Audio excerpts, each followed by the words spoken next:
আসসালামু আলাইকুম রহমতুল্লাহি বারাকাতুহু। তোমরা কেমন আছো? ভালো আছো? আশা করি তোমরা সবাই ভালো আছো। একটা আমল তোমাদেরকে শিখিয়ে দিই, এই আমলটা আমল করবে তাহলে তোমাদের উপকার হবে। বিপদের সময় পড়বে লা ইলাহা ইল্লাল্লাহু আনতা সুবহানাকা ইন্নী কুনতু মিনাজ জালিমিন। আল্লাহ তোমার বিপদ থেকে উদ্ধার করবে।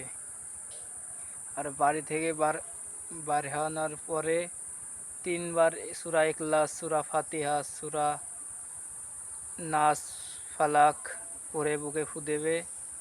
দেখো তোমাকে ছোটোখাটো বিপদ থেকে আল্লাহ তোমার হেফাজত করবে।